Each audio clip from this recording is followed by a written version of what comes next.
Hello mga kabusing! Welcome back to my vlog. So, sawadikap, kapungkap, salam alaikum mga kabusing. At syempre, mabuhay po, konnichiwa, and then, budjor nga mga kabusing sa lahat pong nanonood po sa aking YouTube channel. Hola mga kabusing. At for today's video nga mga kabusing, ang ating ngayong pag-uusapan ay ang Miss Supra at syempre Mr. Supra National nga mga kabusing, na kung saan lalapit na nga ang makipagtagisan nga ito ng galing ito sa bansang Poland nga this coming July nga. At syempre yung kanilang coronation night is sa July 31 na nga mga kabusing. So sino nga ba dito ang mamamayagpag dito at syempre makakuha ng Mr. and Miss Supra National mga kabusing? So sa tingin nyo mga kabusing, no, Philippines nga ba ang magdodominant mga kabusing sa Mr. and Miss Supra National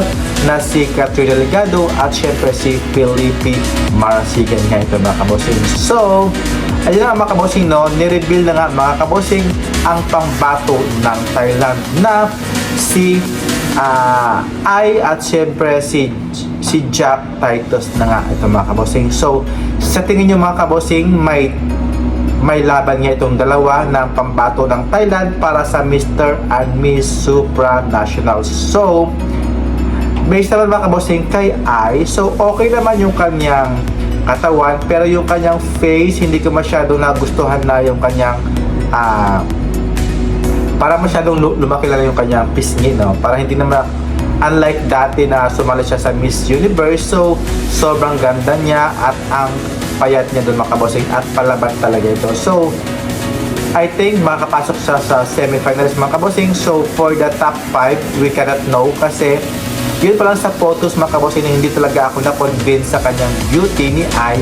So let's say na lang pag nandun na sila sa bansang Poland. At syempre naman itong si Jack Titus, so based naman sa kanyang photos na ito, so hindi ako na-convince sa kanyang photos dito mga kabosing, no? At he makes more older mga kabosing sa kanyang ayos dito. At yung kanyang face hindi ko masyadong nagustuhan, para siyang matanda na I don't know mga kabosing, para siyang hindi talaga siya tumatak sa akin yung kanyang face at hindi talaga ako nagwapuhan sa kanya. Pero when it comes sa kanyang body, sa kanyang katawan mga kabosing, sobrang ganda mga kabosing. I don't know pag sa organization kung papasok ba ito yung kanyang beauty ni Jack Titus sa mga organization at syempre sa mga judges, kung papalo ba ito sa Mr. Supra National mga kabosing. So sa tingin niyo mga kabosing, may laban ba itong si I at syempre si Jack Titus ng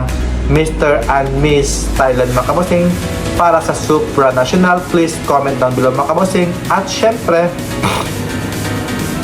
so ayan, for me mga kabosing, no, kung kay Titus, kay Jack Titus at syempre kay Felipe Marasigan, for the face I'll go with Felipe Marasigan. Sa body, okay naman mga kabosing, no? Halos hindi sila magkalayo, pero more talaga sa gym itong si Jack Titus. Pero sa tangkad, I think mas matangkad itong si Felipe Marasigan. Kung sa tindig, si Jack Titus sa tindig, pero sa tindig din may laban itong si Felipe Marasigan. Let's see naman kay I at syempre kay Katrina Ligado mga kabosing. So for me, mas angat talaga ang beauty nitong ni Katrina Ligado mga kabosing compare kay I.